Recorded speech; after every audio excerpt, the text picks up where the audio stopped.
everybody. Welcome to The Rewrite. I'm Deanna Moffitt. In this podcast, we're exploring the stories of our past, the ones that can keep us trapped, the stories of our future that can often come across as a dystopian future, and also the headlines that we create daily in our lives that can help us spiral out. And this story is all about people who have rewritten their own stories to help them create a future that they really are excited to live. And my first guest on this podcast is a client of mine, or a past client of mine I was thrilled to work with. And now she has shared with me that she is really starting to rewrite her life. And I am so excited to introduce her to you. So let me bring in, hi, Anna Skaggs. How are you? Hello, doing well. Pleasure to have you here. Anna, you wrote me a couple weeks ago sharing some good news. And I thought, oh my gosh, I want to have you on the podcast to talk about this because I know there's so many people who are in your shoes who are moving from a career into a new one. And you're right in the transition part. It's the part that can feel so much like, I don't know if I can do this or I'm not, the most tenuous part. And so I'd love for you to share with me a little bit about, first of all, where have you been? What have you been doing? Yeah, so I am a licensed physical therapist, and that's what I do 40 hours a week for years, been doing that. And so I would say, like, that's where I've been in a nutshell. And over the last probably 2 or 3 years, I have been really soul searching and trying to figure out, okay, like I'm feeling this call to do something else. What is it? I've actually like explored other paths, invested a lot of time and money in those paths that I thought maybe would work and turned out to not work for me. And then eventually, I would say just in this last year in March, I started a life coaching program and totally feel like I landed on something that I want to make something of for sure. So that's kind of where I have been and then what I'm trying to transition into. I love that. Can we Mhm. spend a little time in the historical stories? So the stories about who we are, what we think we're capable of. Like you said that you tried a couple of different things or a few things, you invested in some money and it didn't work out. What was happening for you in those kind of, perceived failure parts? And what was Yeah. happening to your story at that time? Um, so I think it was maybe 2 years ago or three. I signed up. Specifically, what I'm thinking of is I felt a sense of desperation to do something different because my pull to find that something was so strong. And this was the first thing that I was like, great, I'll do that. The promises were lofty. And I said, sounds great. So, anyways, I signed up, and basically from start to finish within 8 weeks, I had written an ebook. And the promise was, hey, just have your own product and get it out there in the world. Phenomenal concept. And I just was realizing this was not for me because of the way that I had to like put it out there in the world. Just didn't feel like good to me. Didn't feel really like I was doing something greater, kind of for the world. And so, and I think that's important for me to do, by the way. And so I, yeah, I think at that time, I think it's important that I know it felt like a sense of desperation because I literally like cried my eyes out that night because it was such an investment that I felt like I actually didn't have, but I wanted it so bad. I wanted to change so bad. But I think deep down, I had that emotional response because it didn't feel right. But I had already done it and like non refundable. So here we go. So as far as like a story, then, I mean, I hadn't yet come up with like I was a failure, but that actually came up later. And I think it was because my heart wasn't into it. So I wasn't doing anything with it, so to speak. Yeah. Um, So you made and this big investment yeah, and not doing anything with it. Yeah. not doing anything with it because I didn't want to. It's like not what lit me up. I know. And so, Yeah, yeah, I've been there. yeah. So definitely, yeah, that's kind of like was the dark spot of the last few years. I just was like, oh, I'm a failure. I'm not doing, anything. And yet Mhm. I kept searching for something because I knew I wanted something else. Yeah, I think that's really important kinda to take a look at too, because we get so much input from, the external world. We're constantly being marketed to. We can see these great opportunities. I myself have invested, lots of money into what I thought, "Oh, this is the right way to do it," and then realizing getting into it, like, "Oh gosh, this doesn't feel right." And I think that's really important for lots of people to hear, that that doesn't make you a failure. In fact, what do Right. you think? I mean, the first initial, like, story can come out as a failure, but I have a feeling just knowing who you are, Anna, how you've shifted that. What shifted for you?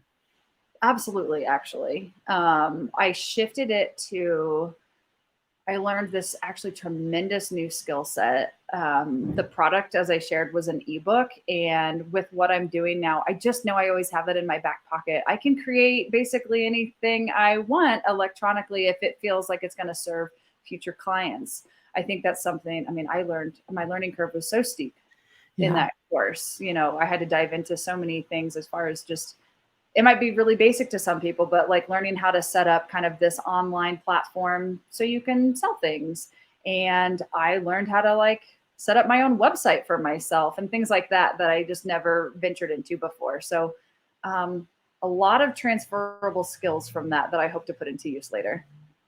Yeah, and I think that's one of the things that, I think is such a helpful resilience skill of being able to kind of move yourself from the failure story, not Mhm. not wear that as a cloak of honor or cloak of burden, Yep. but kinda unfurl that and say, "No, no, no, what did I actually learn from this experience? Because it is gonna help you at some point." Oh I yeah, really believe that. absolutely. Yep. Let's talk about the impetus. You sent me an email, and for anyone who gets to work with me, I love celebrating wins with my clients, past or present. And so for you, you said, "Oh my gosh, Deanna, you wouldn't believe." And what was the part I wouldn't believe? Share with me what happened within just a couple of days of each other. Yes. So I said, I just want to let you know I not only have one client, my first paying client, but I have two. I got two in Yeah. the same week. Well, that's Um, awesome. it was So amazing. walk us through, if you wouldn't mind, just how you got those clients. Yeah. So the first one, I admit, like really came out of left field. It's a woman that I work with actually. And so she knew that I had been going through a coaching certification program. I told her that months ago. And we were sitting at our desk one day at the end of the day, and she turned to me and was like, "Hey, are you doing that life coaching thing yet?" And I was like, "Yeah, I am actually." Like, "Why? What's up?" And she proceeded to just tell me that she was feeling kind of stuck in her life, and she saw she needed to make changes, and what she was doing on her own wasn't working. She really wasn't seeing any progress that she wanted to. And so she just said, "Hey, like, I really think I want to try this with you." And so I just, of course, said, "That's awesome. I'm honored you thought of me." And so then I offered to just have a conversation with her. I said, "Hey, let's just talk first about kind of what's going on with you. Let's kind of get in, deeper and see if life coaching really is what you are looking for." And so we met, I think, just a couple days later, talked for about an hour, and by the end of it, yeah, I offered her a couple packages that I have, and she signed up. That So it was great. So, first of all, if I can, let's just pull apart some of the things that you did so well in that. Hmm. And the first part is you just told people. You Yeah. told people you were going through a course, you told people you were life coaching.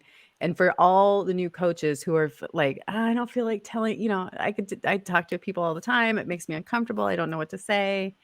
What would you say to that? Um, I would say you have to tell people, otherwise they have no idea what you're doing because everyone else like is going about their own lives in their own bubble anyway. So Yeah. like if you don't tell them, how on earth will they know? So it may feel uncomfortable at first, but I mean, there's no shame in telling people what you're doing, Especially especially if you're excited about it, if right? you're excited about it. And like if you're in a conversation and it organically comes up anyways, it may make you feel uncomfortable, you as like the coach sharing this new info, but you just have to tell people. Yeah. And I want to clarify something. You don't have a specific niche at this point. Not particularly, and I hesitate because I am kind of offering two different, we'll say packages, but one seems to go well with somebody who wants more like weekly accountability. Hmm.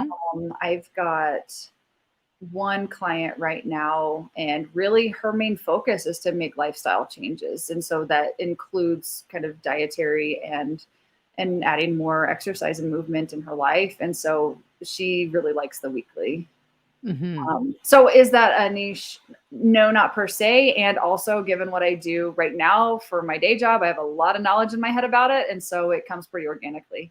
Yeah. But the other thing I really have been trying to develop and share with people, and people are resonating with, another client, this is her deal, is just really trying to like think bigger for herself and kind of like expand the current boundaries in her life. Hmm. And that just makes my heart sing. Yeah. Yeah. So when you're having these conversations, in these conversations, when you're enrolling people, because I think it's always important for you to be excited with the idea of actually being able to help them. Was that coming up for you? Oh, absolutely. Yeah. You Yeah. could see the potential of like, oh yeah, I could definitely help these people. Yeah. Even if without a specific niche at this point, that I help people who are recovering from knee injuries having, like with Right. specificity of your particular background, you just Right. know that you can help these people and you entered into a conversation. Yep. And then you did this brilliant thing and you said, I think I can help you with that. Are you interested?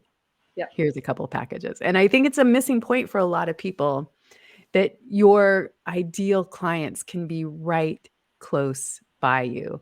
And you don't know that unless you're willing to have a great conversation with them. And you did all of that. Yeah. Yeah. Brilliant. Thank And so you. what about the second one? Yeah. So second one, it was actually just a couple days later. Mhm. And I met this woman. I mean, I knew of her. I hadn't seen her in a couple of years. She and I happened to be at the same gathering. And so we connected. We really like each other. We connected. We kind of started having our own conversation away from the crowd. And she was telling me just what's going on in her life. And turns out she is enrolled in her own like nutritional coaching course.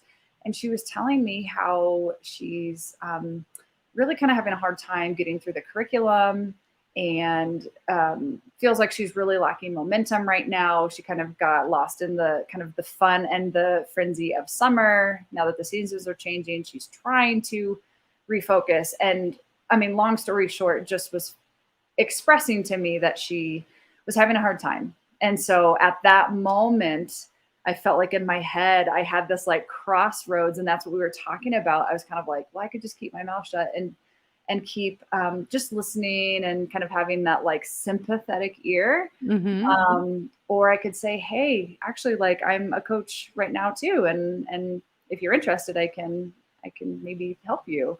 And that's what I did. Yeah. And so at that moment when I said that, she actually about started crying, which Mm. was like really touching. And so what we did was just set up a time later to kind of really dive deeply into it again, kind of offline away from a party crowd. And so we did that. And again, at the end of it, I offered her a couple packages. She signed up for one of them, and here we are. There you are. I Yeah. love that story, Anna, because there's, in the moment, there are these two headlines that come up. Yeah. I can go down this way, and ultimately, if you had gone down the I'm just a sympathetic ear, or I'm just really listening, or I'm too scared to tell this person what I'm doing, you would Yeah. have not gotten to this outcome, and she would not have been able to been helped by you, right? Totally. Yeah. And I think that's a really important question to ask all new coaches to ask themselves, do I think I can help this person? And I think what you did was so great because you weren't coming out of the gate, hey, I'm a coach, I could really help you. You were just Right. authentically talking and having a conversation and listening and then asking, would you like to have a conversation about this? Yeah. And if I am in pain or if I'm, really feeling stuck and someone offers just a conversation, I'm like, a hell yes, please. I don't know what to Yeah, do. right. Likewise. Right, right. Yeah. That's awesome, Anna. So, Anna, tell me about the story that you are creating for your future now. What's the story that's really getting you excited about what you want to do? Yeah. So I really have a vision for what I want for myself. I'm a very visual person, so I'd say my stories are like picture books. And Mhm. um, I envision really, I go like almost 10 years down the road, even. And I envision just this life of um, like joy and spaciousness. Spaciousness is really important to me. And what that means is like in my life, like absolutely, I still am serving my physical therapy clients kind of to the degree that I want to. My vision actually is maybe like three, which is nothing. That's not even a Mhm. morning for me and one day. Mhm. But like but to keep the quality there and to keep doing kind of what I initially wanted. And also I really intend to have a thriving life coaching practice. And it just really like kind of makes my heart sing. And so I know I want to do that. I love to see people grow and get excited about what they're doing to create their own life. And the spaciousness that comes from all of these things is that there is a little there is flexibility. I think, like, yes, I show up for my clients, but it's when we both decide to. There's not a punch in punch out. And that's something I really value, and so I'm working on creating. I'm so glad you said that, Anna. I think I talk to a lot of people, and I have met many people who really think it's such a binary act of like they're going to start something new, so they're going to leave everything else behind. And I think what I'm hearing you say is it's an and. I'm doing this and I'm going to build this out, or it's more of an accessory right now until it becomes a full garment, and the other thing becomes the accessory, that Yeah. you're allowing yourself this transition time. And tell me about that. What for you is the benefit of having it be an and right now? um there's really no pressure. Like, Mm, yes, I have a standard for myself to keep moving forward. mhm, And also, I think, I mean, just to be completely like logistically like realistic as far as just finances and stuff, like there's no pressure. I still have what I'm trained to do, mhm. kind of in my back pocket, and not back pocket. It's what I do every day. And then the coaching is supplementary right now until I again continue just to let it grow more and more. So I think the biggest thing is like there's no pressure for it. It's I'm creating it exactly as I want to create it. There's no sense of desperation. Mhm. Um, I do speak with patients and clients every day for one-on-one conversations, and kind of what you had identified earlier, like I'm also trying to discern, do I think I can help this person? And if not, like, it's okay.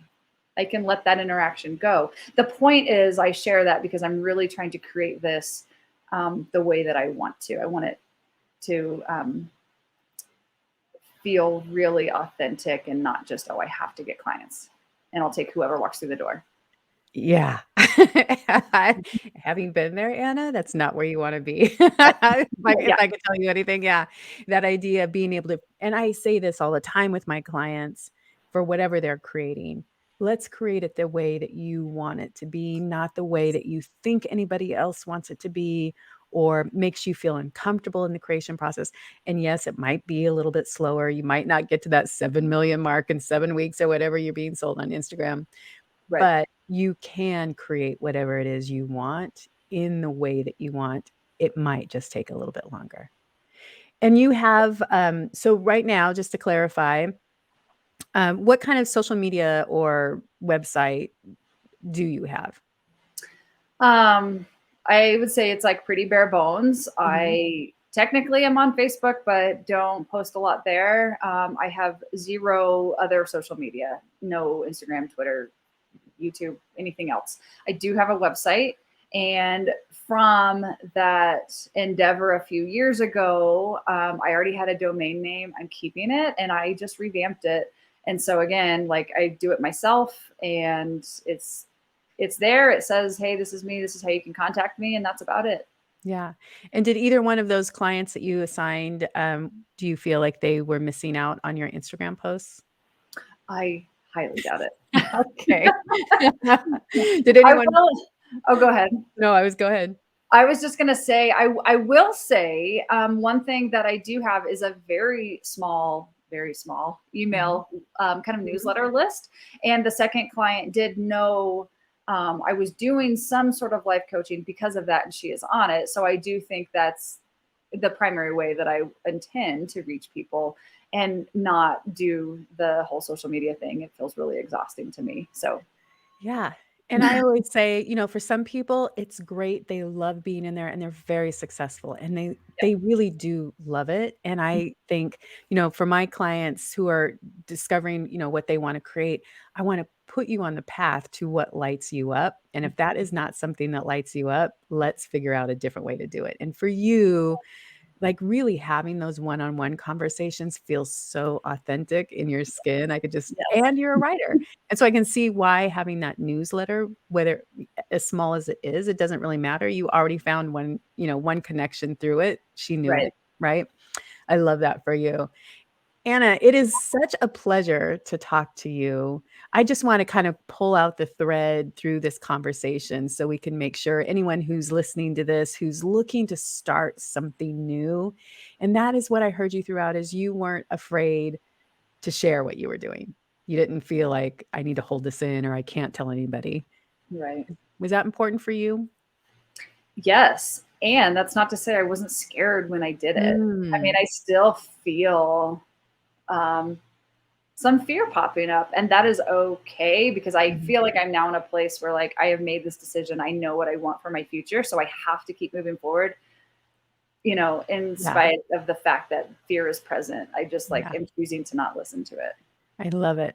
Hmm. A couple of the other things that I heard is you were just open to have conversations without any pressure to sell anything, that you weren't jumping down their throat to say, "Oh, I'm a coach, I could help you." You were really just in the moment and listening to people as they express what was going on in their lives. Hmm. And then I heard you say, "I would you be interested in having a conversation about this? This is what it's something I do." Just a conversation. And again, what do you think the difference is between offering up a conversation and saying, "I can coach you on this from the very beginning"?